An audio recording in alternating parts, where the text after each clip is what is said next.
Your talents. What are you good at? So, ask yourself, what are you good at? I mean, what comes naturally for you.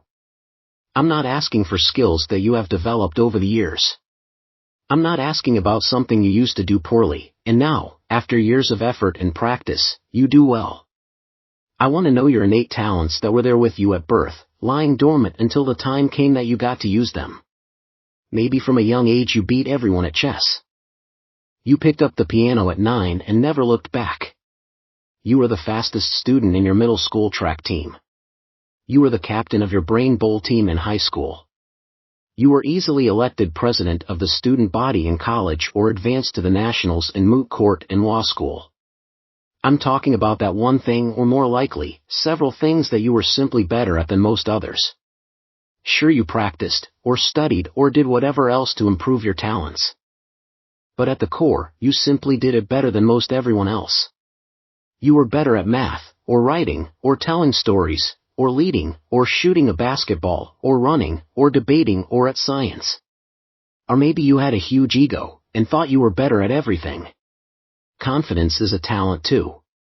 The things you did as a child, teen, and now as an adult that are second nature to you, write those down. It is not a coincidence you have those talents.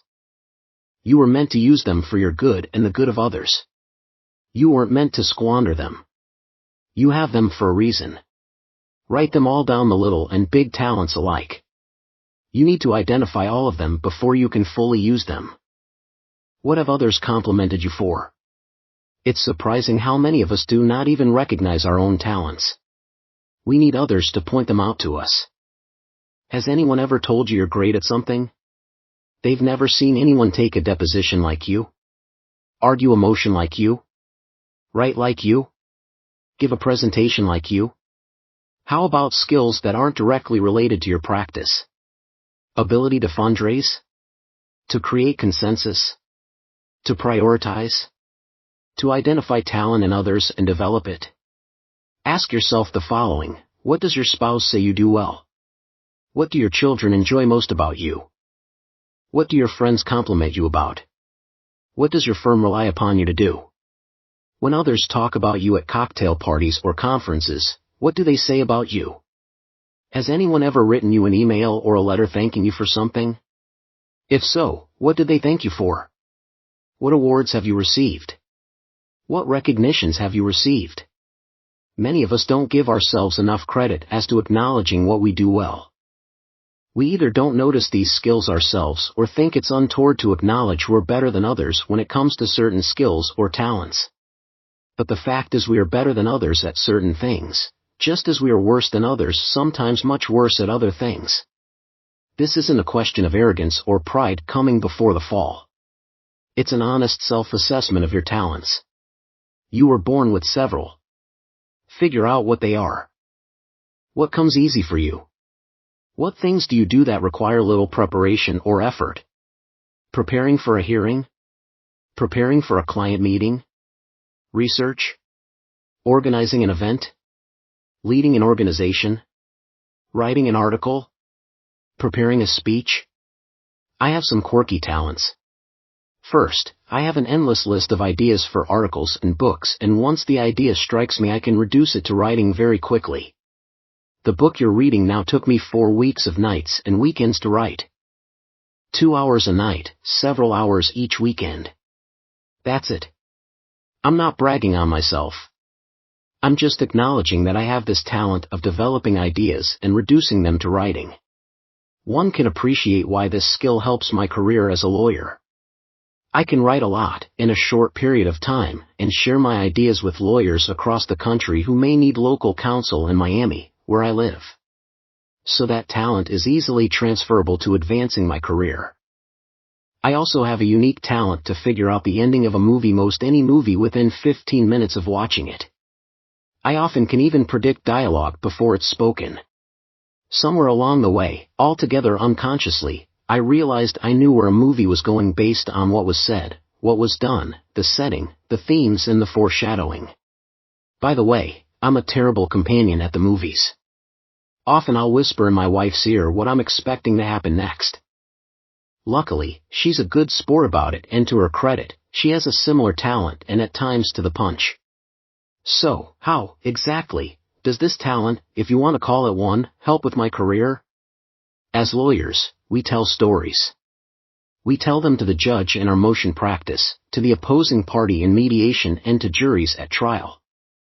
So if you know the elements of good storytelling, and know intuitively where a story should go, who should say what and how it should end, you can translate that skill into better storytelling in your practice. So take the time and ask yourself what comes easy for you. No skill is too small or too unique or even too silly to jot down. You just never know when it can come in handy. Often you hear you need to work on your weaknesses. I believe you need to identify your strengths and make them stronger. These strengths are what will distinguish you from the rest of the pack. These strengths are what are going to set you apart. Identify them. What do you find intuitive? Is there anything you do that is simply intuitive for you? There isn't a process you follow, and when asked you have difficulty explaining how you did it? You simply respond, I don't know. I just did. I can't explain how. My sons are both musically gifted. There are things they do that amaze me. When I ask them how they did, they struggle explaining their process. It just happened. They just heard the notes in their head and they came to life on their instruments. When a music instructor explains to them a new concept, they just get it. And sometimes they get more than what the instructor was trying to convey. It's just natural for them. Each of us does at least one thing that is intuitive for us. When pressed to explain how we did it, we have a hard time providing a process we followed. We just did it. That's a gift, and each of us has that gift when it comes to something in our lives. Some of us are innately compassionate and empathetic and make great listeners and amateur psychologists. Some of us can size up a problem and blurt out a solution. The solution makes perfect sense once it's out of our mouths, but we have a hard time explaining how we came up with it.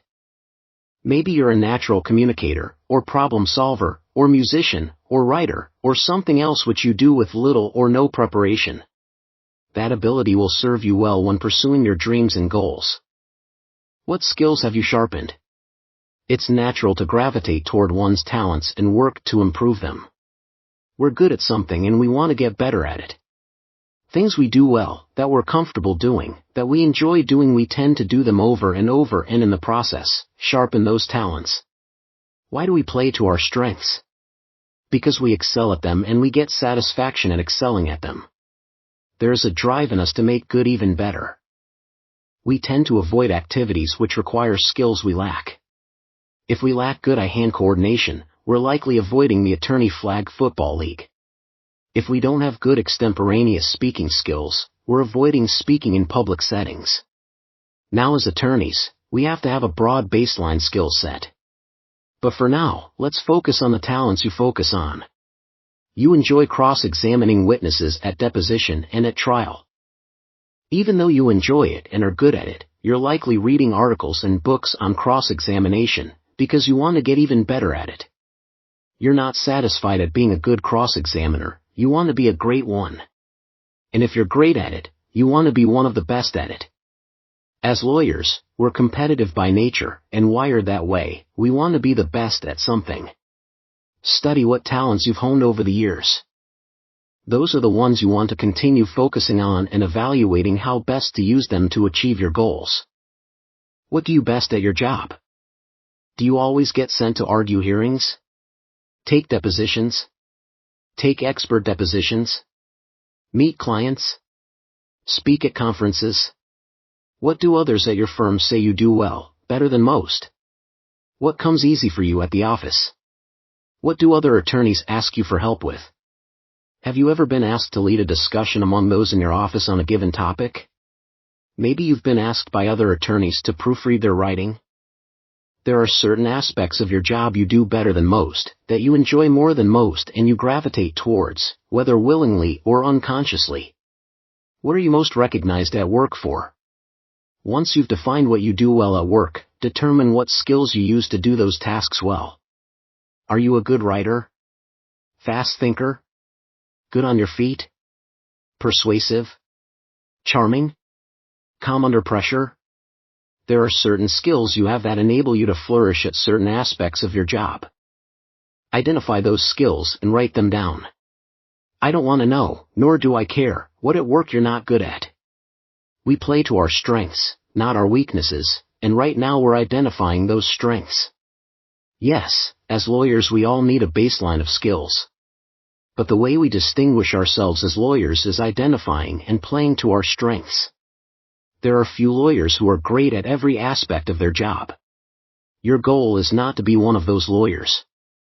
Your goal is to be extraordinary in some aspects of your job and good at the rest. That's how you distinguish yourself from the rest of the pack. That's how you maximize your talents and your passions. And quite frankly, there aren't enough hours in the day to be great at every aspect of being a lawyer. You may end up achieving it, but you'll find yourself very alone when you do. What have you received awards for? Think back to school. What trophies, awards, or certificates did you receive? I'm not asking about participation trophies. I'm not talking about an 8th place award. I'm asking about bigger-than-life trophies that your parents wondered where the heck are we going to keep that? I'm taking about awards that distinguished you from the rest. Think through elementary school, middle school, high school, college, and law school. Any book awards in law school? Any leadership awards? Awards for projects, speeches, or volunteer work? How about for athletics?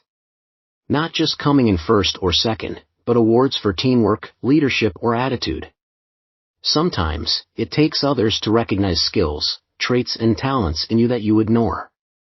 Sometimes others have to point out the obvious to you because you lack confidence to see it in yourself. Go beyond school. How about since becoming an attorney? Any awards? Have you distinguished yourself in a voluntary bar association? Have you received awards for your articles, blogs, or books? For your presentations or leadership? Yes, there are too many awards handed out today. But some are quite meaningful and revelatory about who we are, what we're good at, and how we can make an impact on others. Write down the awards you've received and look at the list for any patterns. They'll say a lot about your strengths. What aren't you good at? Just as you should know what your strengths are, you should know what your weaknesses are. As lawyers, we can't get away with blind spots or a poor skill set. If you're a bad writer, you can't accept that. You have to work at it. You may never become an exceptional writer, but you have to become a good one. There are other skill sets that, depending on your practice, you rarely call upon. For those, you work on them but not overly focus on them. Knowing what you're not good at, what you don't enjoy, what you don't particularly want to work on is important because you want to avoid practice areas where those talents play a central role. Being a transactional attorney is different from being a litigator. Handling trusts and estates is different from handling regulatory issues in-house. Each requires its own set of skills. If what you're lacking is crucial for a given area of law, maybe you shouldn't pursue a career in that area. Of course, if you have skills necessary for that area but lack other necessary skills, that's certainly something you can work on. Do an honest assessment of what skills you lack and what amount of time, work, and energy will be required to improve them. If you tackle a practice area needing skills you lack, you need to ask yourself if you're committed to working on improving those skills. Remember that you're more motivated to work on skills you're already good at than tackle ones that you are poor at. That's just human nature. What activities do you avoid?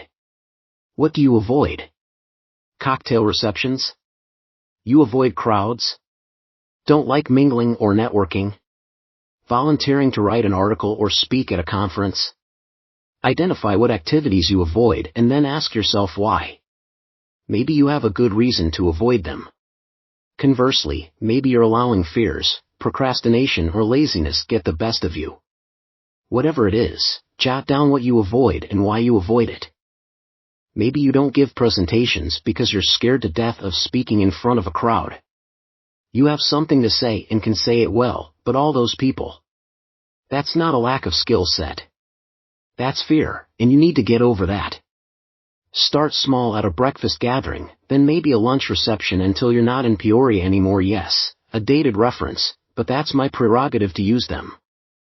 There are certain activities you avoid because you simply don't have the skill set to do them. For those, you have to ask yourself, how important are those activities to my career, family and life, and what's involved to developing the necessary skill set to do them and do them well? What we don't want to do often lines up with the skills we lack, and what we do want to do often lines up with the skill set we have. Therefore, take the time to evaluate what you don't do and why.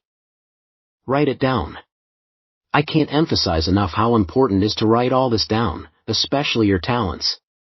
Looking at them in black and white, you can see what practice areas and what aspects of those practice areas suit you. You're looking to see what matches up between what you do well and what you do. Draw a line down the middle of a page in your journal. Title the left column Talents and the right column What talents I need for my job. On the left, having thought through all the questions I posed in this section, write down your talents. Don't put them down in any particular order. Just write them down. On the right column, think about the skills you need to do your job well. Not just the big skills like good orator or good writer, include all that come to mind. Now look at the two columns and see how much overlap there is. The greater the overlap, the more suited you are for the job you have. If there is little or no overlap, don't assume you're at the wrong company or law firm. There may be other practice areas at your firm with which you can get involved. There may be other skills that make up for the ones you lack.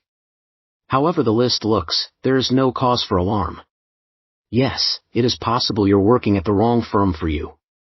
And yes, it's possible you're in the wrong career altogether. But for now, these are only possibilities. You may discover you don't have the skills you believe you lack because fear or laziness is getting in the way of you developing them. There may be other skills your job requires that you have, but you don't appreciate how those skills are applicable for the tasks at hand. But this exercise is necessary to make the most of your talents wherever you work. Without self-analysis, we'll never learn what we're meant to do and where we're meant to do it.